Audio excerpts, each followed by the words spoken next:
The gang is back, and just in time for this week's Thanksgiving Thursday triple header. A team has also officially been eliminated from playoff contention, while other division races catch on fire. All that and more right here on Coast Knows Ball.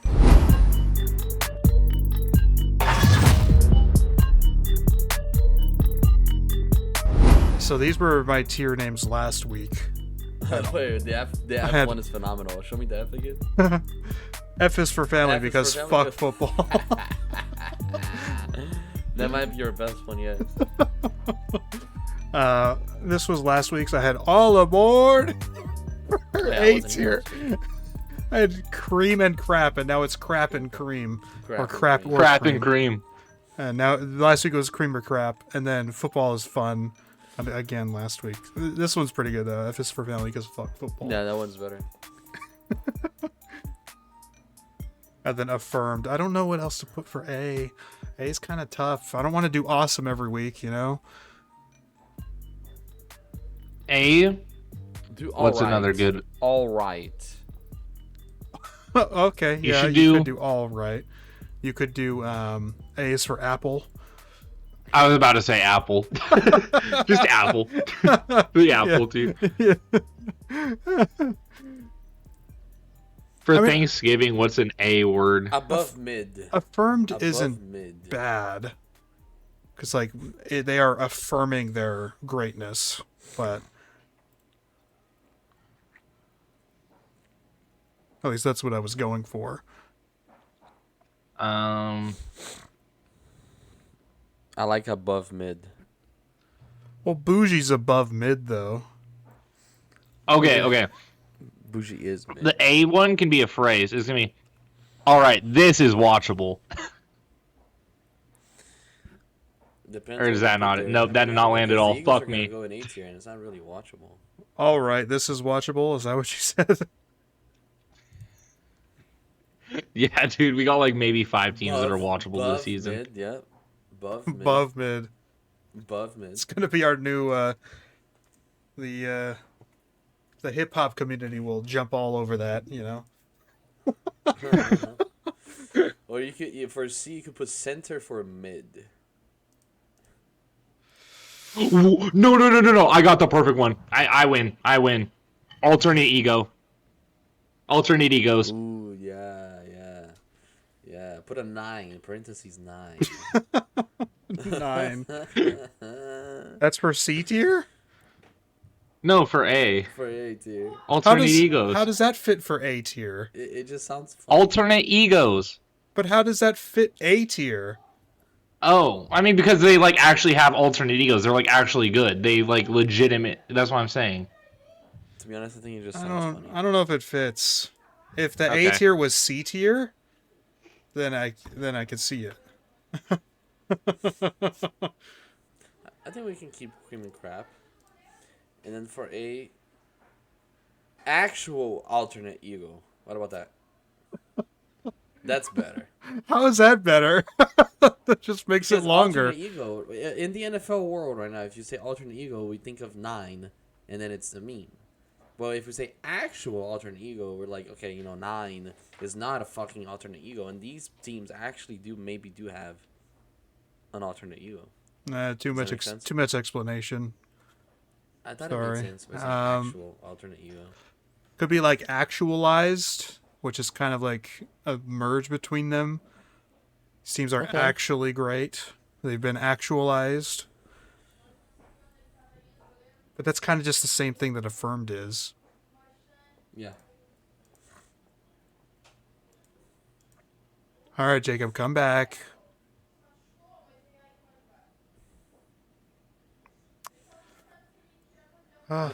Alternate ego.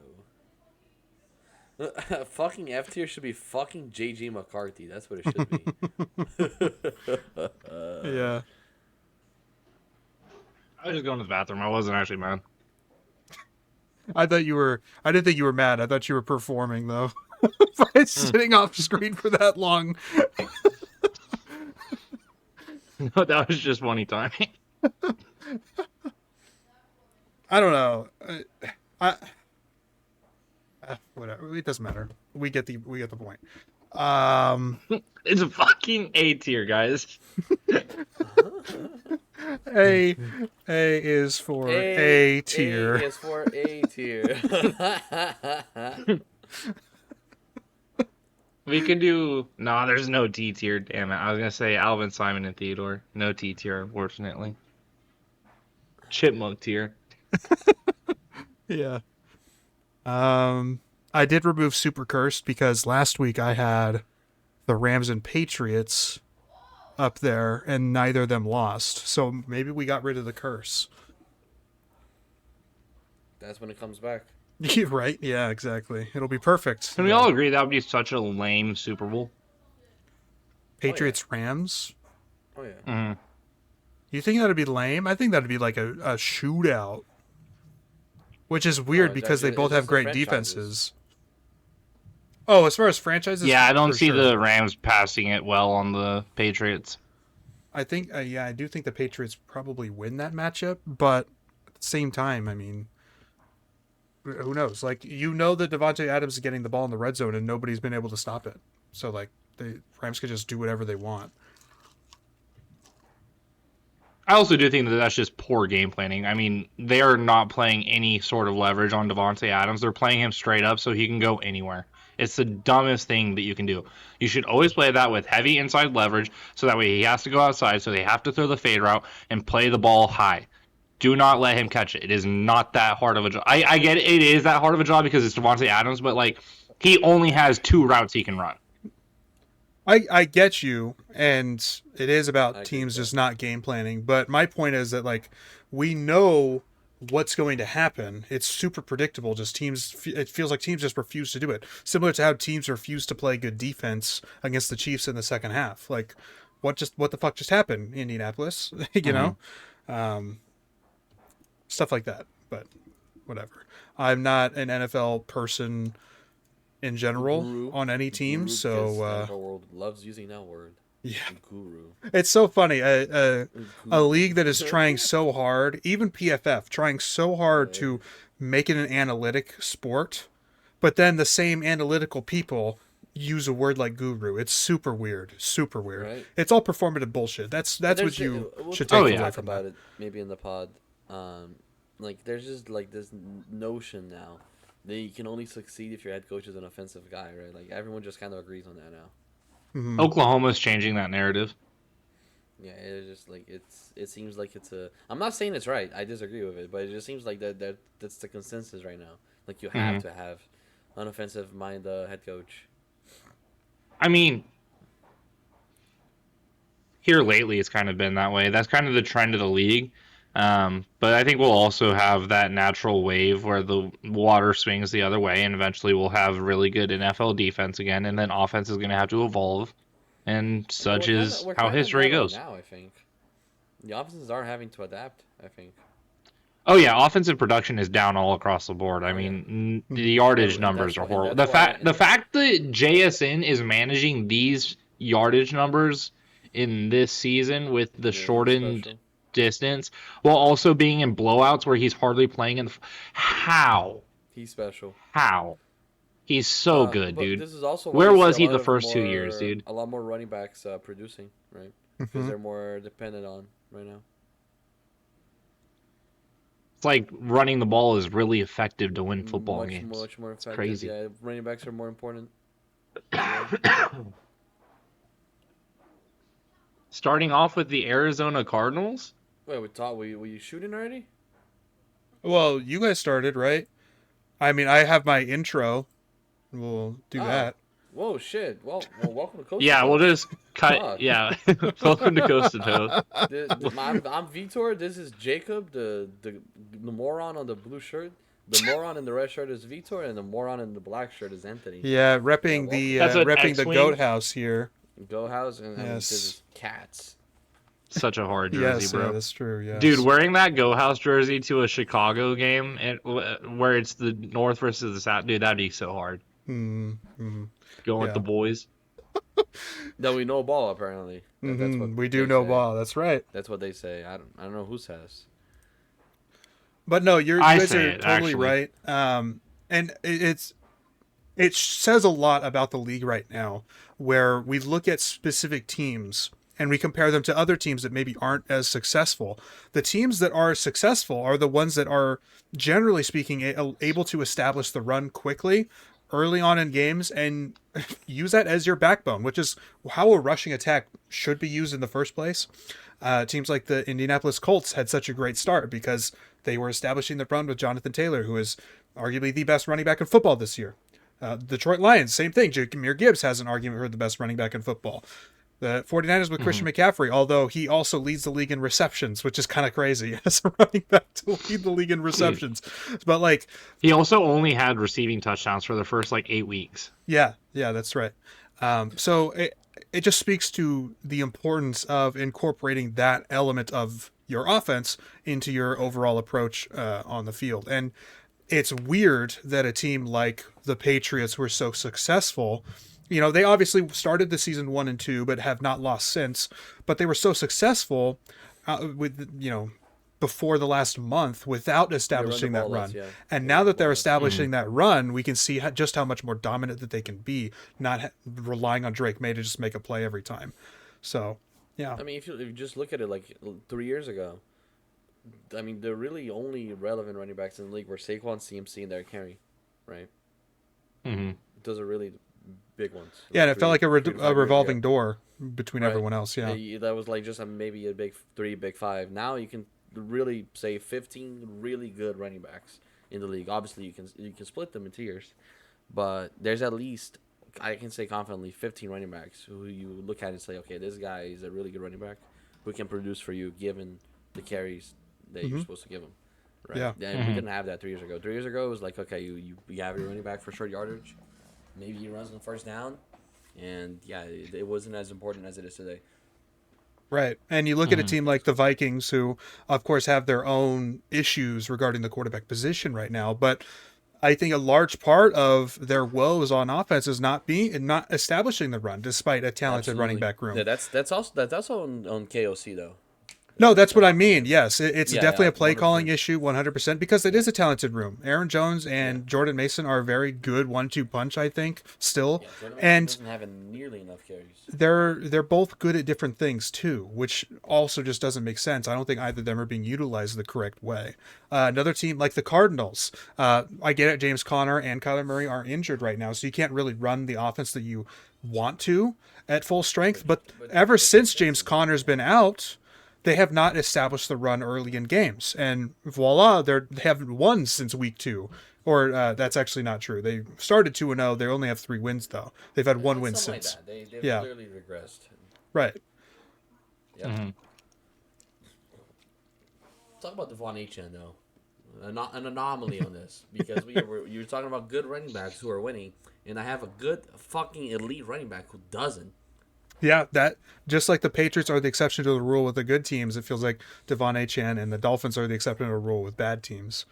No, we have been winning lately, but the teams looked a lot better recently. It has looked that up. Yeah, better, yes. it's like McDaniel is doing the last second 7-win season, so that way he keeps his job. I do think if he keeps coaching like this, he's gonna keep his job next year. Now he did commit some insane mistakes that I didn't get a chance to talk about here in the pod because I wasn't here last week.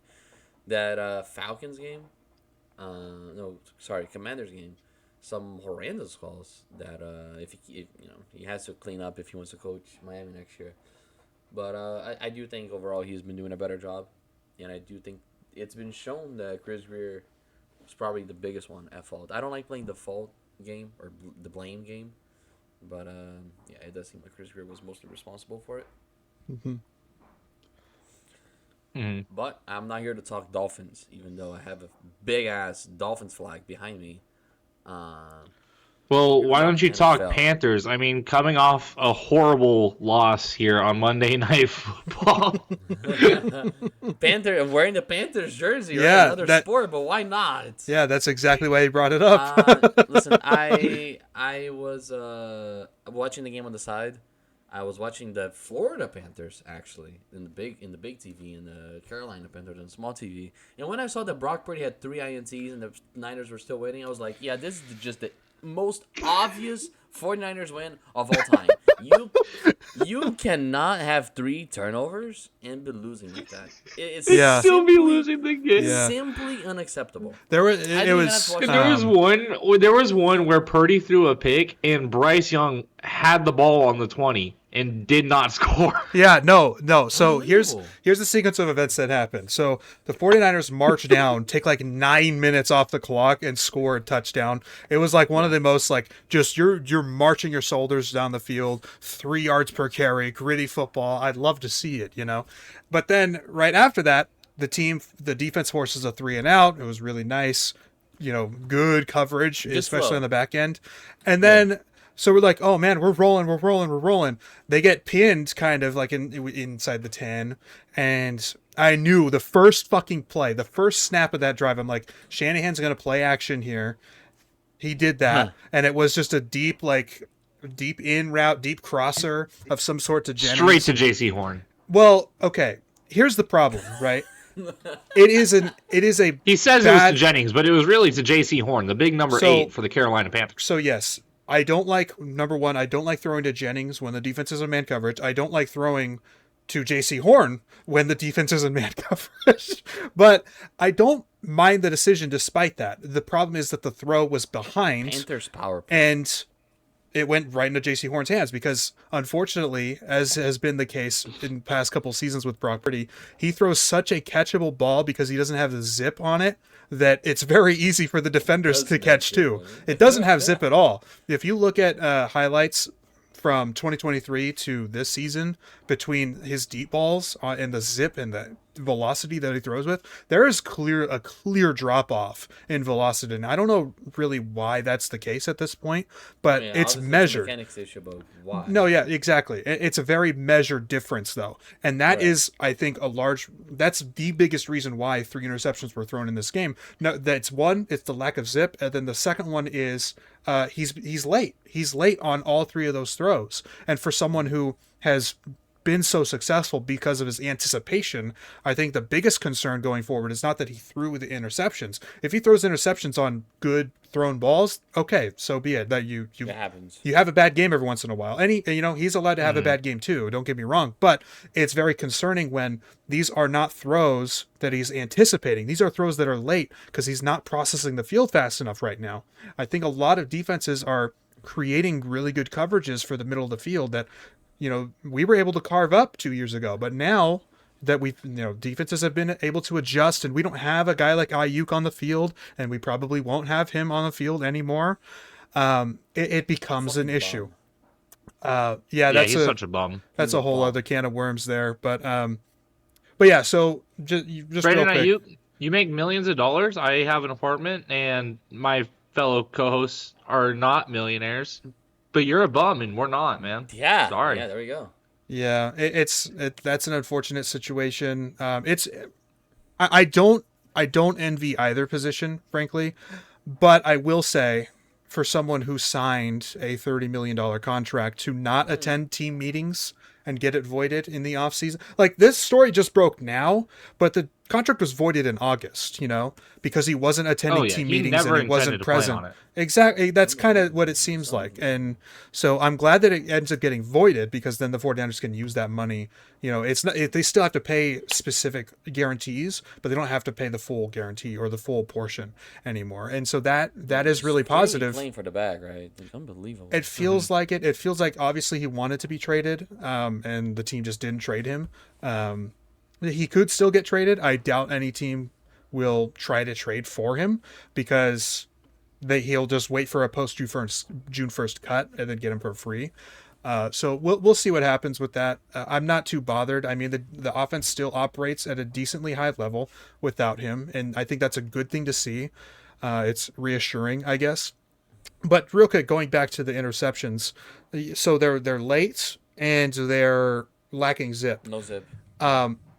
But I don't think that the decisions are bad. If he leads Jennings, that's a tough catch for Jennings to make, but he's made those catches before. He could come down with that ball. The Pearsall deep post into the end zone was just behind him. I've seen Brock Purdy make that throw before where he actually leads the receiver and he can make that play for the touchdown. The decision's fine. It's just the ball is bad. And then the third one, I think is more so just an insane, unbelievable play by Horn, an unbelievable read. I mean, the guy was the receiver is here on this side of the field. Horn starts the throw over here and jumps it. Ridiculous play. But also, Horn is a crazy. yes, but also the throw was late. Insane Like, athlete. the reason he has time to get across the field to make that play is because the throw is late. So, this is obviously something that he is capable of cleaning up because we've seen this type of play from him before 2 years ago. But it needs to clean up quickly. Otherwise, like, we're really going to have some issues, going forward. So let me And I will defend Purdy here a little bit. I'm not overly concerned about him. I think that he's still going to be an effective passer for the future. I'm not worried about the Kirk Cousins thing. The primetime games. I mean, he's performed well in the playoffs. So I mean, that's the biggest. It was mainly just TV Monday Night screen that you Football, can but be yeah, on. the Right. Monday Night Football curse. But I think an explanation for him being late on these passes is he could be expecting to still have that velocity, that zip, and maybe he's not 100% and his body can't produce the speed that he's used to throwing with. So those throws could be good dots that he's expecting to be there that are just not coming out the way that they used to or the way that his mechanics normally feel like, and that could 100% be the case, especially with an injury like turf toe where you're not able to torque and rotate your hips as hard because it hurts like a bitch to use your foot. You have no grip strength in your toes, so it's a lot harder for you to grip and use your mechanics and have that proper throwing technique. But why do they practice then? Like, isn't that the purpose? Because they're idiots. We all have seen how badly this has been handled. We have all 100%, witnessed like, this. It has especially been in the media it's every single week. This is the dumbest and most horribly handled turf toe. And it has been side by side with the best handled situation, which is the Bengals and how they handled it. And so it's extra bad because it's emphasized. You can witness, okay, the Bengals got Burrow back way sooner than we thought they would. They handled the injury perfectly. They immediately took him off the field. They had him pay attention to his recovery and only focused on that. Meanwhile, the Niners are like, actually, we're going to have him come back in 3 weeks, even though he doesn't have a ligament in his big toe on one foot. Yep. And how fucking stupid are you? And one of those interceptions that he threw against Jacksonville, I will maintain, was not his fault. I mean, that one that he threw to McCaffrey that would have been a touchdown if he holds on to it. He literally, it's a tough catch to make. It's out here as he's running that way, and it's only like a 10-yard throw. But if he catches the ball, he has all green in front of him. Instead, it comes up in the air, and it's a tip drill interception for the defense. That's just not his fault. And there were a lot of Niner fans on Twitter that day just reaming him for that. I'm like, man, it is. Niners fans are the biggest Mac Jones glazers. A lot of them are, and it's really frustrating. It's the guy who they wanted at first, so they. It is. That's exactly right. This narrative has been around for 4 years now. But yeah, anyway, that's way too much on the 49ers. I don't want to dominate the conversation. Let me just finish this. Okay. By summarizing what you said about the INTs. Sure. Right. So, not that we're experts or anything. I'm just gonna say casual fans just to discern, okay? Because I'm not an expert, but I also don't consider myself a casual. Is that valid? We're avid fans. We are not casuals. We'll we are far from casuals. Avid. What I'm trying to say is, casuals often look at INTs and INT numbers and couldn't really care about how INTs actually happen because there's so much that goes into one singular play, right? And I'm not defending Purdy. I'm not defending any QB here. I'm just saying in general, there's so much that goes into an INT. Sometimes it's mostly merit. Sometimes it's just miscommunication on the receiver side. That doesn't even look like a miscomm, but it might actually be like one difference of a yard or of an angle in a cut. Like the QB anticipates it and it looks like a horrible throw, but it's not really. No, you're right. It's not in his spot. You're totally right. I think one thing that Jennings could have done better on the pass he was targeted on that first interception was on his deep crosser. Instead of flattening out across the field, he drifted upwards. That makes it a more difficult throw and could have been the reason it was behind. But again, like it's really tight coverage. It's behind on tape. So, he could flatten out and it's probably not an interception, but what we see on tape is that it's behind. So, right. People also need to realize that interceptions are almost a completely random stat. I mean, yes, there are people who throw more interceptions than others, but let's be real, the only person who doesn't throw interceptions is Aaron Rodgers, if we're being completely And honest. Stafford this year. Everyone throws double-digit interceptions Stafford's every single missed. season. It's completely like you're not gonna bet on it one week and have it happen and then have it happen the next week. It's not consistent either. Like Ty Simpson, Alabama QB, best quarterback in college football all season, had one interception all season. Oklahoma had one turnover in the last 6 weeks. They go into Alabama, turn Simpson over 3 times, have a pick six. It is all random. It's just the way the game happens. There are so many dropped interceptions. There are so many interceptions where it's like, okay, how in the world did he even make that catch? Yeah, it's And about those are the specific plays where looks it's and like, what's really okay, going on. like, sorry, quarterback. I mean, the DB just made an elite, otherworldly play. He's going to go play in the NFL probably, or he is in the NFL. That's why he gets paid those dollars. And it's like, that shit happens. And then you have the ones who are like, okay, he's a DB for a reason. He can't catch the ball. No, there is a lot of truth to what you're saying. I will say there are specific archetypes of quarterback that do tend to throw more interceptions, and it is that gunslinger Mahomes. type. It is the Josh Allens, it is the Patrick Mahomes, it is the Brock Purdy's of the world that will take a lot of risks downfield, and ultimately when you take a lot of risks downfield, that ends up being what happens. You know, a big result of that is a turnover. But what Kurt Warner also said was, and you know, Kurt Warner's compared Brock Purdy to himself in general, you know, in the past before, but he said, and I think that's a big part of it, is the lack of zip. It makes the ball so catchable for anybody on the field. You know, a high velo throw is going to work for a receiver, but not work nearly as well for a DB. But when everything is a lofty throw that has air under it, that is, it just hangs up there and it's low velocity, it's a lot easier for everyone to catch. Exact And same thing so happens with Exact Tua. opposite issue of the Trey Lance problem. yeah, exactly. exactly. Yeah. Where the quarterback throws it too hard that even the receivers can't catch it. Right. Yeah. Yeah, Tua has the same. Dude, the issue amount of with times where Tua. Ayuk would look back at Trey Lance after his passes and he was just like, brother, what was that? Yeah. Yeah. It'll be like a slant route 2 feet in front of the offensive line. He's like, let me dial up the 75 mile per hour fastball here. The Joe Milton special. Hell yeah. Yeah. Hell Let me yeah. get a running start into this throw real quick. Yeah. But anyway, so all in all, I was still very impressed with the 49ers to shut down an offense that, you know, has been pretty good in the last few weeks. Bryce Young just would came say off a so. 450 passing yard performance, and they're without Fred Warner, they're without Nick Bosa, they're without freaking Tatum Bethune now, they're without freaking Michael Williams. Like, this is a battered defense, and it's still playing well.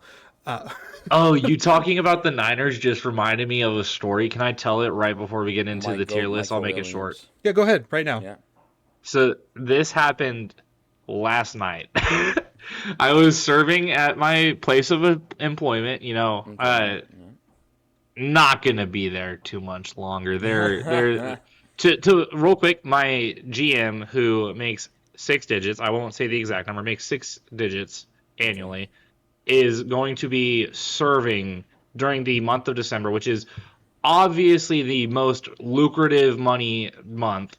And so why is the 6-figure GM going to be taking multiple hundreds of dollars away from his servers That's crazy. to go make Flyer tips score. for the entire month of December, which is the month that most servers make their income that they have to save up and balance out for the following months. Because February and January are really hard months to make money. Mm-hmm. And of course he's going to go right back to GM in January. And so I'm done. I'm done. But That sucks. the story from That's last fucking, night. yeah, that sucks. Yeah. But the story from last night, a lot more fun. We had a very, very, very drunk 49ers fan who was sitting at the end of the bar. She did not appear drunk when she first came in. She then had one martini and was flatlined, like hammered. All right. She apparently had been drinking prior, but she wasn't showing symptoms. So I'm assuming that she had power drank and just it didn't show up until after she had already put one down here. We didn't serve her after that first drink, obviously. But she starts yapping to me about how everyone she talks to knows nothing about football. I'm like, oh well, I talk about it on podcasts occasionally. I'm not like the most knowledgeable person, but I do try my best to educate myself, and I'm obviously like I watch almost every game. And she was like, oh, okay. And so I'm just like talking to her. I'm like, okay, I'm getting to the point where this conversation is already getting annoying just because she's clearly Out of it. Yep. egotistical. Mm. And so she's starting to talk about how she knows these regulars who come in, who I'm actually very fond of. These regulars, they're very kind people, and actually I feel like they know football pretty well. But she's talking about how this guy knows nothing about football, and he's a Chiefs fan, and she's trying to talk shit to him, and she's like, yeah, well, the Niners have 7 Super Bowls and the Chiefs only have 5, so suck it. I'm like, you are so fucking stupid. You are so fucking stupid. No. Literally, neither of those numbers are right. Not a single one. And I tried to tell her, I was like, hey, actually, the Niners have been in 8 Super Bowls, but they've only won 5. And she was like, no, you're wrong. Google it. I'm like, actually, I just Googled it to double check, and you are wrong. Let's check Google Anyways. AI and see what Google AI says. How many Super Bowls do the 49ers? Imagine if it says a She different was number. so funny. And so I walked around to the other side of the bar and I whistled the bartender over. And I was like, hey, you're not letting her drive home tonight, are you? And she was like, oh, you're right. I should probably go get a tan. And so she goes and grabs the manager. And so the drunk vagrant starts to walk around the restaurant and starts terrorizing Oh, tables. no. She's just starting yapping. She walked over to a table of 6 people who didn't even speak English, and she just starts trying to approach them and talk to them. And I'm like, dude, you are just bothering them. Leave them alone. And she was like, what just happened? I'm like, you tell us!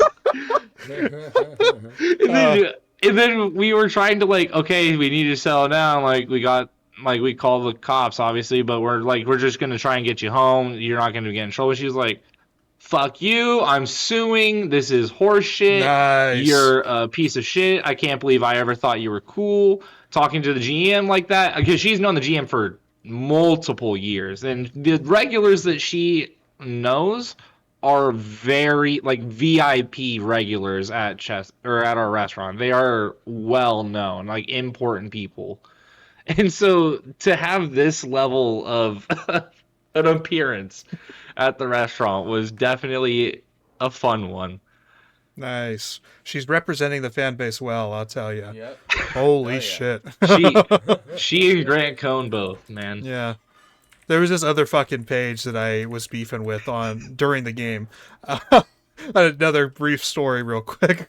But this guy, because there's a specific subset of the fan base that has been super big Jair Brown fans since he was drafted, and I was a part of that camp for a little while, but he's been dreadful this season, with exception to this week's game against the Panthers, where he got 2 interceptions. He actually had like his best game as a pro, like by far. He was excellent. So both safeties were, for that matter. But Are people trying to act like he's been good all season now? well, yeah, kind of, yes. Like, I told you so. I told you he was this good. But also, it was I can't stand when people slander 49er players. I can't stand when you talk shit about them and all that stuff. And I looked at this guy's page. And after every single Brock Purdy interception, he's like, dude, get this motherfucker off my team. He's a fucking terrorist. And I'm like, I screenshotted all of them, and I'm like, is this you? And reposted it, because, like, okay. You can talk shit on players. I don't mind that at all. Whatever. Like, if a player's really bad, they should probably be called out for being bad. You know, like, that is perfectly reasonable. But don't be all high and mighty. If he's not putting any Sure. effort. Or if they're committing crimes. You know, but like, I'm fine with that. But don't act all high and mighty and pretend that you're not a person You don't do this. doing the same exact thing. You're not a perpetrator of it. Like, it just drove me nuts. But anyway, it was pretty funny. Glad we won. I was Also, impressed with the win. Go ahead. Sorry. Okay, I want to transition into one thing because we haven't mentioned it on the show. We only talked about it in the before show. I just want to say I think it is painfully hilarious that the Zach Wilson guy is now also the JJ McCarthy guy. Hey, Yeah. I don't want That to be is- that guy. I don't want to be that guy. It's Now, okay. that short needs to blow up because we need to put that in the pin or I'll something. pin it, 'cause yeah. That is too. Ah, that was funny. JJ McCarthy is an MVP. I can't wait for him to ball out against the Cowboys in 3 weeks, and I'm gonna be like, "I told you so." He's always been good, just like all the Shadur fans are wanna doing be with the that Raiders guy. right now. I'm gonna be like, "He's so good. I've been riding with an alternate ego all along. That's 9."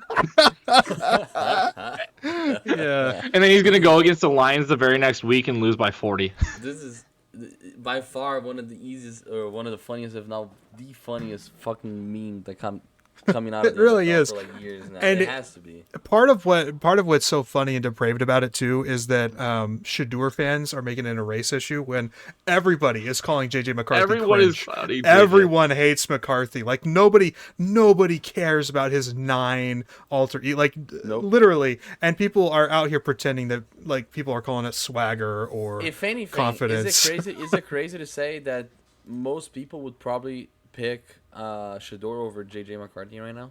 To start a franchise? Absolutely, they would 100%. Right. And it would be a different story. Like it's all about performance on the field, people. That's what it is. It's how you conduct, not only just on the field, but conduct yourself on and off the field. If you are a good kid who also performs well and then leaves all the passion on the field like a Jackson Dart does, yeah, you're going to get some respect. You're going to get people to enjoy your presence on the field.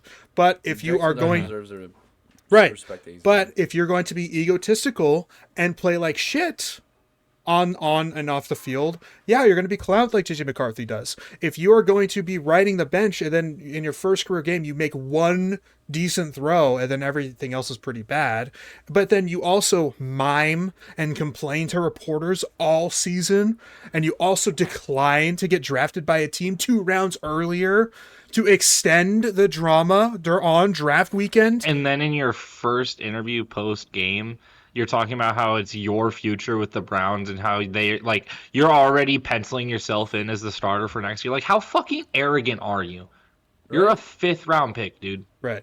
You are And not the starter next year. what's unfortunate is I think everybody knew that this was going to happen, like for whatever reason, and the reason was they played the Raiders. His But debut just had to be against the Raiders. they knew, everyone knew that Shadur Sanders was going to win his first career start. Is Kevin Stefanski a genius? Is Yeah, Kevin, Kevin Stefanski, secret genius, 2-time he Coach a of the Year genius? winner. is this how he keeps his job? He shows how ass Dylan Gabriel is, and then he goes, "Look what I can do with Shador." Playing Shador against the Raiders, of course.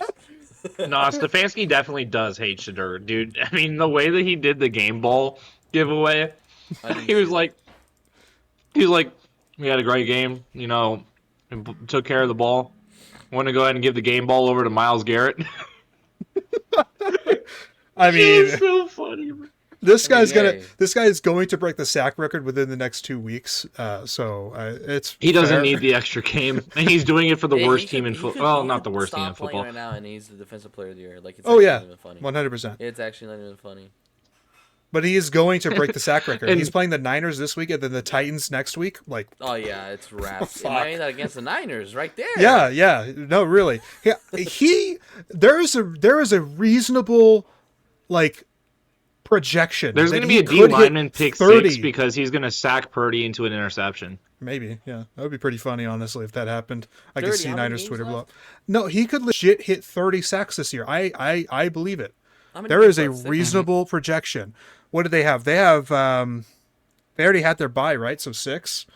They've got the Niners. They've got the Niners this week right here. They've got Okay. they've got the He can get 2 Titans. sacks on that. He can get 2 sacks on that. He can get 5 sacks on the Titans alone. Then he's got the Bears. The minimum. Okay, maybe he doesn't get 2. He's on got the Bears, but Bills. He could. Of course he could. Okay. I don't know, The dude. Caleb Steelers pulls onto the ball forever, and so does Allen. And the Bengals. Okay, so the hardest game. Oh, he could do this, dude. All Yeah. of those teams are like 4-sack games. All of those games are like 4 Buffalo's gonna be the sacks. hardest one. But he Wait a can minute, absolutely wait a fucking minute, wait a get minute. sack out of What Josh is Allen. the over/under for Myles Garrett sacks? That's what I want to see. That's an interesting betting line for sure. The line is probably the record, or like above the record. I mean, the line is definitely above the record. It has to which be is at this insane. point, right? Oh, I was just thinking for The in a line has to game. be above the record. Okay, so we're all in agreement though that he breaks the record against Tennessee, right? Oh yeah, yeah. Oh yeah. Okay. And when do we think like he hits 25? Because he's going to hit 25. 30 is still like up for debate, but he's going to hit 25. When does that happen? Is it like week 16 against the Bills, or is it, is it as soon as the Bears? Or could it be the Titans? Could he have like a 7-sack performance against the Titans?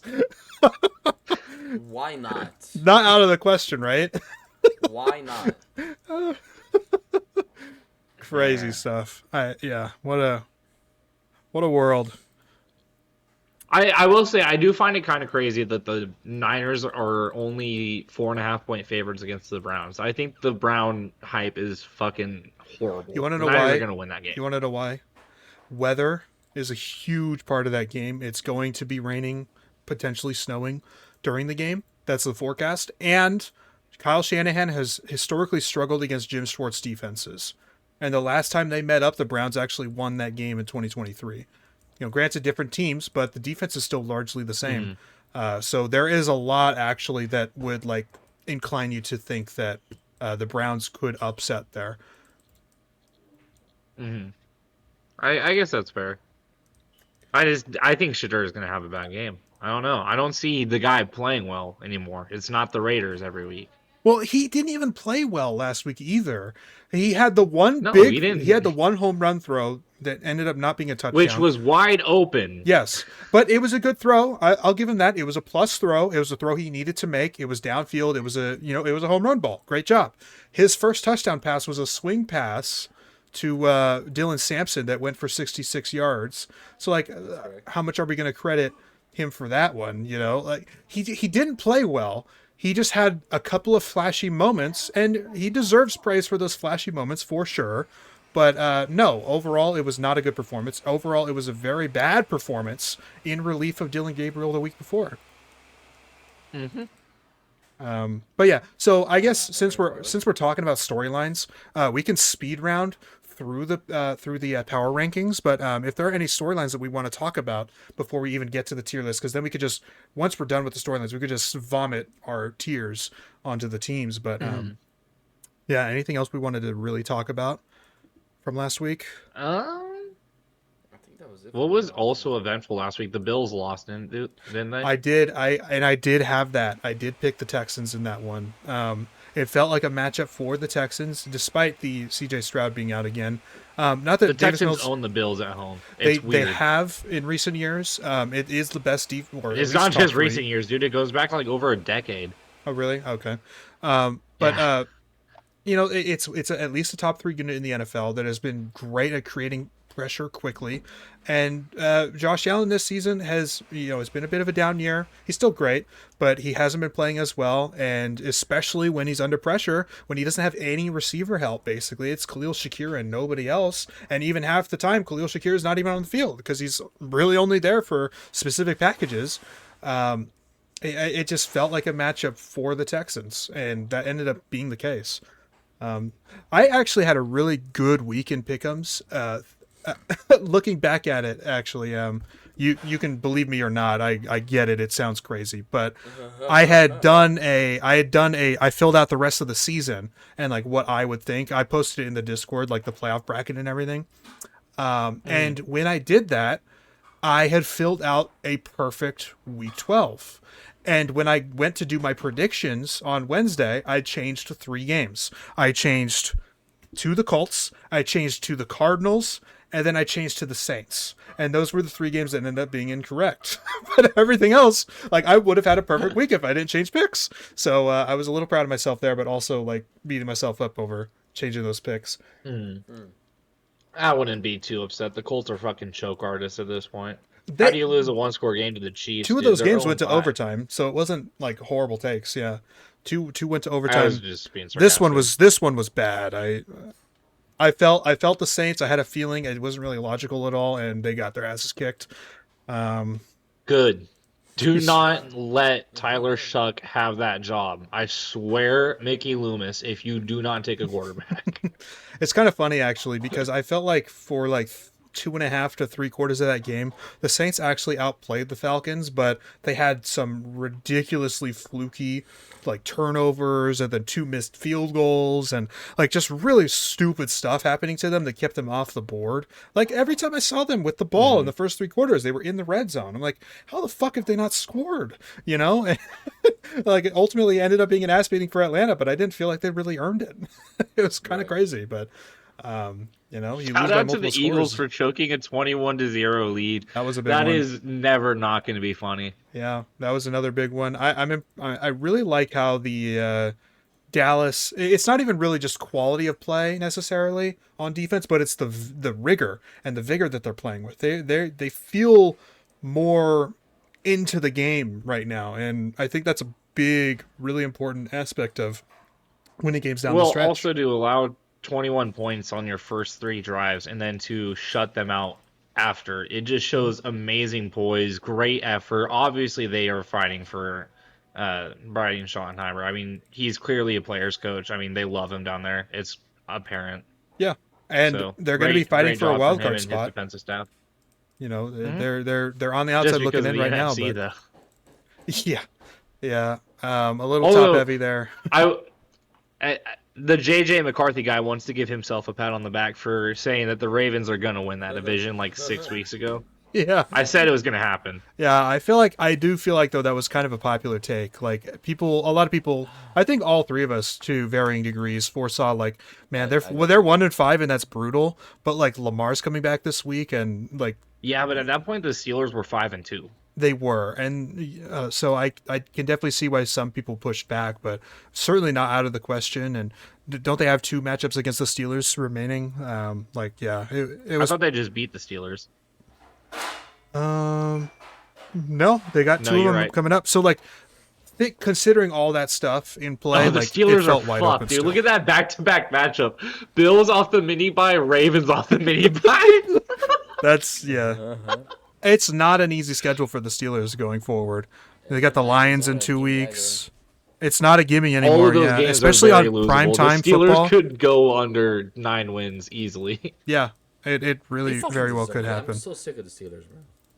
Aren't we all? It would be so beautiful. Shout out Cameron. Shut up, Cameron. I think that's all another big narrative. Buck season probably over. I mean, as much as the Panthers stink, it's probably their division with a 9-win season. The reason I would pause, and I'd be all for it if the Panthers made it, because I think we all had They them. simply each other twice. We all had them sneaking into the playoffs at the 7th seed, right? But it really is up for I had them grabs. with the 6th seed. A lot of people They played said, twice. right, a lot of people said it was a win this game against the 49ers or miss the playoffs. But yeah, they play each other twice. think so. Like, Yeah. and yeah, they have the Rams and the Seahawks, but I feel like both of those at home helps to a degree. And like they've got the Saints play the again Saints. off the bye. They're not going to lose Can you twice show- in a can you show row that- to can the you show- Saints. NFC South could have a losing record winner. Yeah, they could. Yeah. Whereas the Buccaneers too, though, they have an much easier schedule than the Panthers. I'll They say, have a but much easier schedule. if they but lose listen, there's both those games two to the Panthers, like Yeah. you know that's Baker's going to rush back from the injury and he's going to play like shit. I can He already might. tell. It's what's going to happen. he might. He did the exact same thing when he tore his labrum. It's not smart. It's stupid. I get you're a competitor, dude. You're my favorite player. You've been my favorite player for the history of the sport, and I'm young, so that makes sense. But you shouldn't rush this injury, dude. Make sure you're healthy. Come back for a playoff run. Your backup can probably keep you in this run against the fucking Panthers. So be smart about this. And if not, reload for next season. You know, you haven't had Bucky since week 4. You haven't had Mike Evans since like week 6. You know, this team is battered with it. They're another team that's been very heavily affected by injuries, and affected more so than other teams because the actual result We're on getting paper. our first year with no Evans 1000. Actually, last year he just missed it, but yes, kind of. Oh fuck. He I missed thought it by you like got 50 yards My or bad. something. Ah.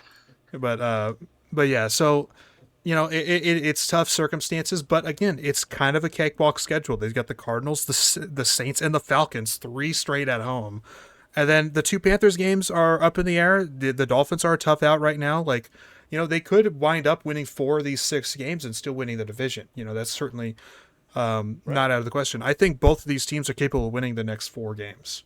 You know, maybe the Panthers win 3. I think the Panthers can win 3 of these, but maybe not 4. 4 would be pretty ungodly, honestly. Yeah, Bryce Young would have to be a good quarterback for that to happen. Yeah, Which we don't know if he is yet because he seems to be still only a good has quarterback. no consistency. Yeah, he seems to only be a good quarterback At every least other he doesn't week. have an alternate ego. 9. Yeah.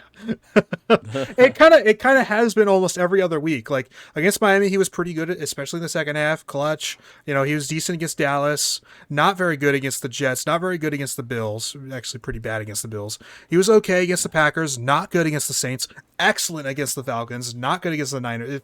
Like he's kind of doing an every other week kind of deal here. So maybe he's very good against the Rams, and that's the upset we need, you know. Fuck the Rams, yeah. Yeah. We'll see. Dude, fuck the Rams. But anyway, yeah, I think we're done with storylines for the week, so we can just rush into tier lists here. Of course, if there's anything else that pops up, we are not discouraged from talking about it. But some of the teams we talked about already, I had the 49ers at the bottom of A last week. I don't think there's any reason to move them down from there. The Panthers, I think I had Bougie last week, actually. Yeah, I had the middle of Bougie, but that's a really tough loss.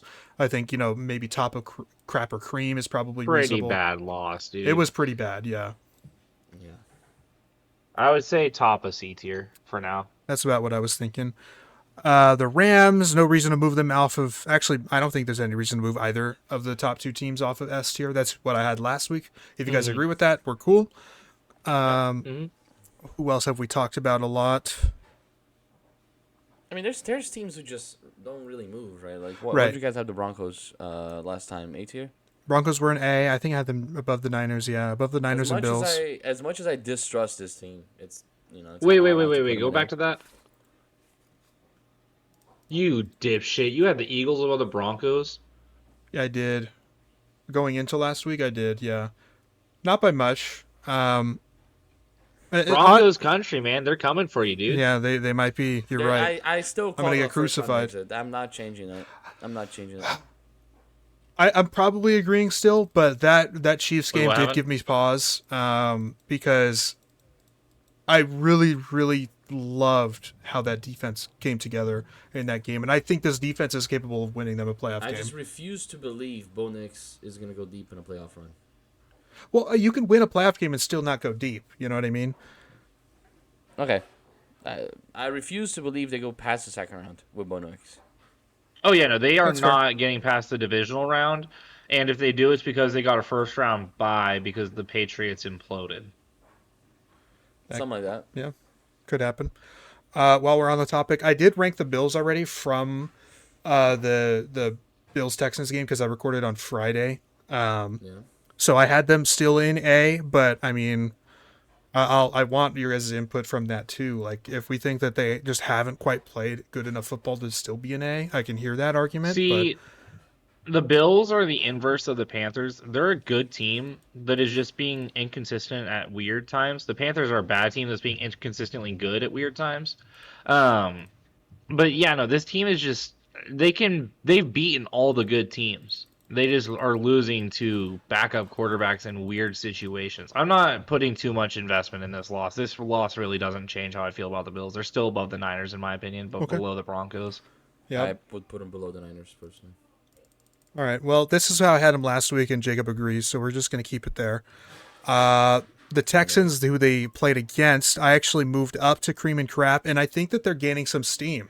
And if you look at the rest of their schedule, they could really I would make a put them run. above the Panthers. They could really make a run at the division at this point, and I don't mind this at all. I think the defense is really coming together. I think, again, Davis Mills is if not they a slouch. play, the Texans are ragdolling the Panthers. The Panthers won't score. It's just You're right. they're not You're going to right. move the ball. You're right. Yes. So I'm cool with that. Who else do we want to talk about here? We can throw the Cardinals in D tier. Honestly, F tier. They're not good. They're not, but they keep hanging around in some of these games. There's worse teams, though, right? They're definitely I just worse teams. guarantee Funny enough, the Giants are the first team to be eliminated from playoff contention just because of how the wild card race The schedule's and and of course the division race with the Eagles on top looks. But I don't think that they're obviously not the worst team in the NFL, and frankly, I think they're a little bit better than the record shows too. It's just that they've collapsed a lot, and this is another game where they pretty consistently had the lead against Detroit, but it's just a source of being not as good roster wise as Detroit, and so Detroit. Well, that and clutches up. Jameer Gibbs having an 88-point fantasy. That helps too, yeah. But where did I have them last week? I had them at the top of F tier. I don't know. Dude, they feel like a D tier team, honestly. They kind of do. They don't feel... Even though they lost, I feel better about them right now than I did last week. I agree. Because we saw Jameis execute. We didn't know if Jameis is still going to execute. He still is. He's still same old Jameis. And they have Dart back too now. I think Dart's going to be playing. So that'll be exciting. I will say, there's of course been a lot. To Jameis. There's of course been a lot of yeah. There's of course been a lot of controversy about the Daboll firing and everything. But I've really liked how Kafka has come in relief of Daboll there and run this offense. So much better. There's controversy regarding the Daboll fire. They look so much better on offense. Some people really were really disagreed with Brian Daboll getting fired, and a lot of them were also citing the Jackson Dart draft pick as a reason to not fire him. I'm like, he was already on so much borrowed time, I feel like. And the hand picking of Shane Bowen as your defensive coordinator, who has taken a top 10 unit on paper and turned them into a bottom 5 unit in the NFL. I just don't understand how you can conceive of defending decisions like that. And I think if a team like this, honestly, Kafka might be coaching himself into a head coaching spot on this team next year. And they might be an attractive spot for some of the head coach hopefuls. But I mean, if you could just keep the guy in house that the team likes, and he's, working his ass off and the offense is playing well. Yeah, exactly. And then just get a better defensive coordinator. Get someone else to coach your defense. I don't know. The coaching has obviously been a huge issue for the Giants, and now that they have finally a decent one, people are trying to cope about the Brian Daboll thing. I think that's part of what it is. But anyway, let's just move all these other bad teams into the bottom. I think the Raiders are worse than the Titans at this point, and I think that's kind of the consensus as well. Uh-huh. The Dolphins, Deadman walking, probably ahead of the Cardinals. The Jets deserve to be above the Saints. I think it's very negligible, the difference. I can hear the argument though. That's fair. The Browns, I'm just self-deprecating. The Browns are probably Browns right are on the borderline. Yeah, maybe. The defense is just that unreal. And they are going to win a couple more games. The Browns are only the only reason the Browns are not the worst team in football is because they have the best defensive player that my generation has, other than Aaron Donald. It might just be the best player, period. He might be. He could be number one on the year, frankly. I could hear an argument for that right now. Who can we put? If he hits 30 sacks and doesn't win MVP in a year where there's no apparent MVP other than Jonathan Taylor, come on, man. He's not going to win MVP. Stafford's going to win MVP. That would be horrible. It's going to be. I would hate that. He has 32 touchdowns on 2 interceptions. It's going to be Stafford. Yeah, it's going to be Stafford. Writing's on the wall. Also, unless he gets injured and Drake May takes off, or he does hit the 30 sack record. Football, but is it really can we really give MVP to a guy who's the team's record is that bad? Going off of what they think. Yeah, and I think that speaks. I think that speaks. I think that does speak to the value thing, and that's why I did not think Micah Parsons getting added to the Packers made them a Super Bowl contender. Because look at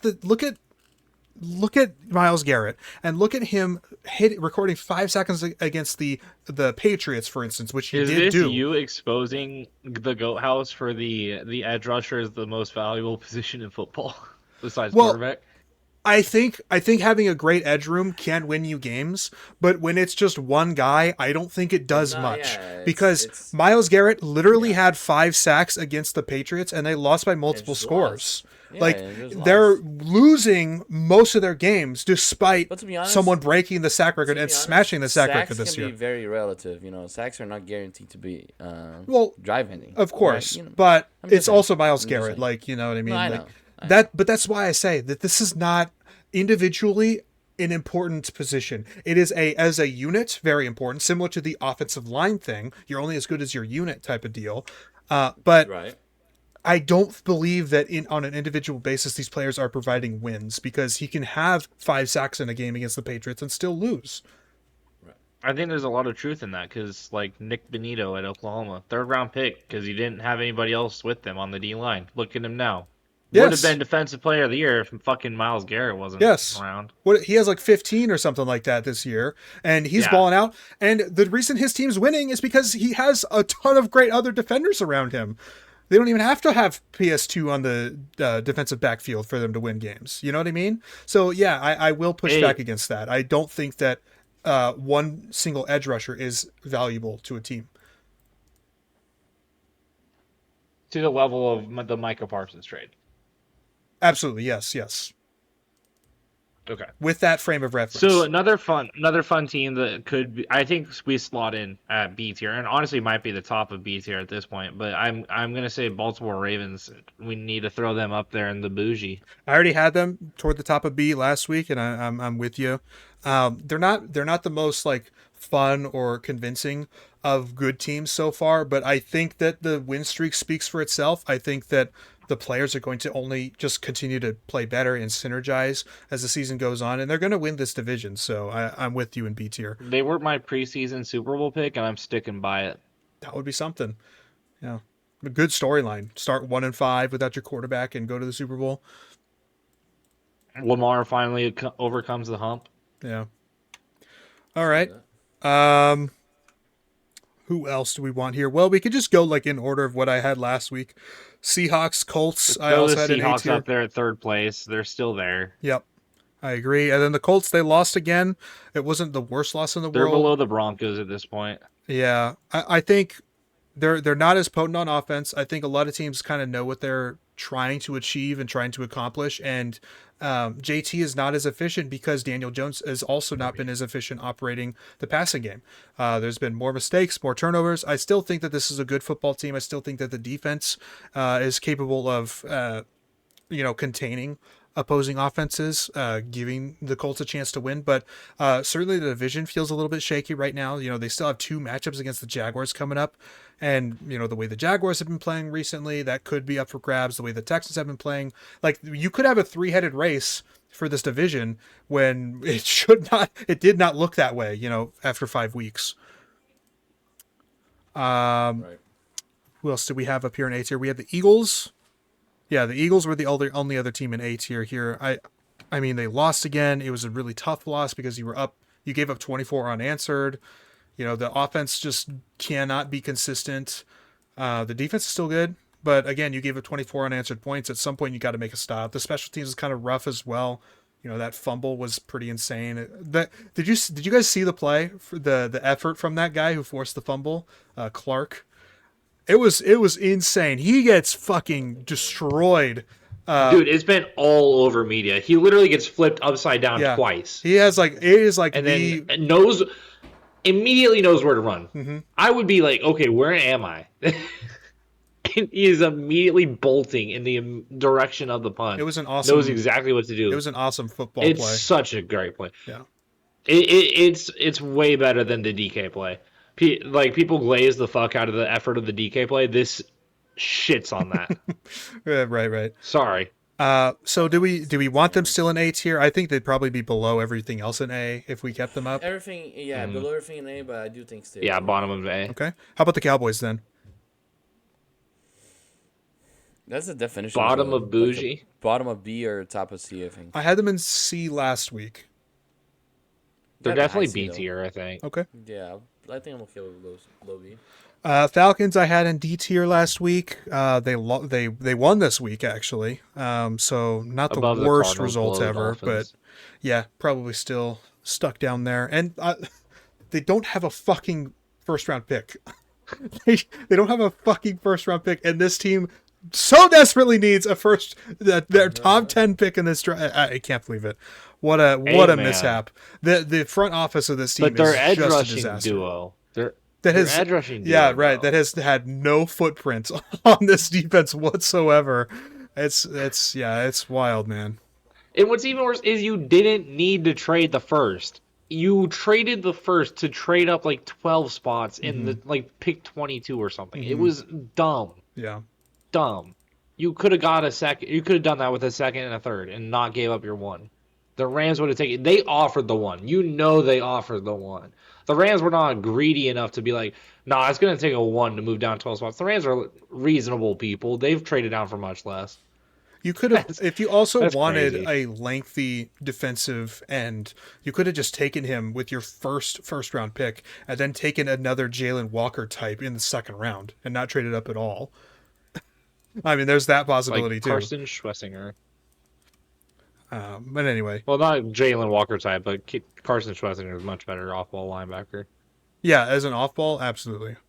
Okay. I had the Vikings and the Commanders and the Bengals all in D tier last week. Dead men walking all right next to each other as well. I think honestly, Loki, the Vikings deserve F tier. it's getting close to that. I was gonna say the Commanders might also deserve F tier. Kind of just a brutal state of things over there in Washington. It's unfortunate, in fairness, but also It is. poor construction and poor forecasting by the coaching staff, by the front office. Just really a disaster. The Laramie Tunsil trade has been horrible on all accounts. I think everything that they've done, frankly, has kind of been horrible. Their drafts have been fine, except for like the Forbes pick. Like it's been very hit or miss, I guess I could say. Actually, the Kentucky linebacker, he sucked. That guy was horrible. Yeah, so I feel like it's been very hit or miss. Like some of them are hits, like Jaden Daniels. Some of them have been huge misses, like Forbes. But Forbes was before that, I think. But regardless, Yeah. but then you're trading all these draft picks and all these assets for aging players. You traded. I don't even remember what the compensation was, but you traded for Marshawn Lattimore, who his time is dated. You traded It a was like third. third or a fourth, You traded I a can't third for remember. Deebo Samuel. His time is dated, and he hasn't been very healthy this year. You traded several picks for Laramie Tunsil, whose time is probably dated as well. He's in his mid-30s at this point. Like, what are we doing? You're the oldest team in the NFL, and you had one good season. Why are we out here acquiring all these veteran talents when you desperately need to stack up draft picks and draft capital to build around your rookie quarterback? No. It's crazy. They basically said, we're not going to extend Jaden. His rookie contract is our championship window, so it doesn't matter if they're bags of bones they're in 3 gonna years. move on anyway. Yeah. That'd be hilarious.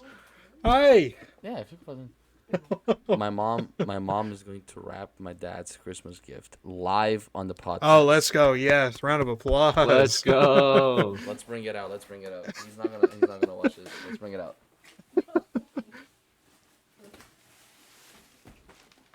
Look at this shit. Oh, that's a big box. It's hidden in my closet. Imagination. I'm taking my headset.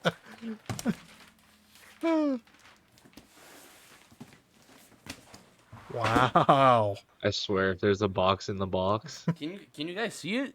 We can see the box. Yeah, we can see it. What's in the box? It takes all of the space in my closet, and I can't hide it. So what happens is I have to give it to him on Saturday. Oh. What's in it? And it's a Christmas gift, but it's given on Saturday because I can't hide it. Okay, but what is it? Oh, I thought you guys could read it. It's a drum set. Oh, wow. I think Nice. Yeah. That's sick. No, we couldn't read That's it. We that's could a just see that it's a banging big gift. box. Yeah, we just saw the box. And so very you're like, cool. well, what is it? It's a Christmas gift. I'm like, that's not what I'm asking. It's a gift. Ready. 1 second. No problem. Okay. Next up, we got the Chicago Bears. Yeah, I had them. You had them just above Baltimore last week. I did. Another very good win. Yeah, Um, there were a couple. did they move up? I don't know. See, like they have the 8-3 record. I think that helps a lot. They're still. Do we they're- drop the Eagles down then? We might have to, but then here's the thing. Like, so I get it. We're not picking the games that happen this week, but they're going to play each other this week. Do we think, like right now, neutral field? Do we think the Bears win that game? Like, I just don't know. It's a 50-50. Yeah, I think it's really maybe both teams belong at the top of B. I would be okay with that. Okay. I think those teams might be the two closest teams in the NFL right now. Those teams are very, that, very. That is going to Sorry, be what an teams? entertaining Black Friday game. The Bears and Eagles. What a good game. Yeah, I mean, I have the Eagles up ahead just because we had them in A tier before, but it could very easily be that. I don't think it matters, but The Bengals with Burrow. Getting a little bit of aura back. Are they Now wearing the they're ice predicting or whites for what? Thursday Night Football on Thanksgiving? I'm not sure. We can see. They Bengals should, dude. uniforms. The The for amount of aura. Thanksgiving. If it's like a snow game too against the Ravens on Thursday Night Football, Thanksgiving. No, actually, my mom is saying we should leave it on the Christmas tree. Oh yes. So it's not going to be the white helmets. No. It Well, they're not at home, are they? I think they're in Baltimore. Yeah. So that would make sense. That makes sense. Okay. I had them at the bottom of Dead Men Walking because this defense is all-time bad. I do think Burrow helps a little bit, and getting Jamar Chase back helps a little bit too. So I can Getting hear an both argument of them moving back up. immediately puts them at the top of D tier, if not bottom of C. I don't know if I can move them up a whole tier just because of how bad that defense is, but I can definitely agree with toward the top of D tier. Yeah, sure. The Lions. How did this team lose to JJ McCarthy? I don't know. I think it speaks to some of the issues. How did McCarthy make that throw to win the game? How did he execute on that throw? Yeah. I think it speaks to some of the issues in personnel, and I think that they were actually. It's great for them that they were able to. I think what happened is they convinced Ragnow to come out of retirement and play because they desperately need help on the interior O line because Jared Goff is very poor when faced with interior pressure, and making that change is going to be very impactful for them in this pass game. I think that's going to help a lot. Where did I have them last week? I had them at the bottom of B tier because I thought that loss was just brutal. But they, and they almost lost again this week. They ended up clutching up in overtime. I think so. I don't think they can move up a whole tier by almost losing to the Giants. No, I'm just saying that's where I had them last week. I had them at the bottom of B last week.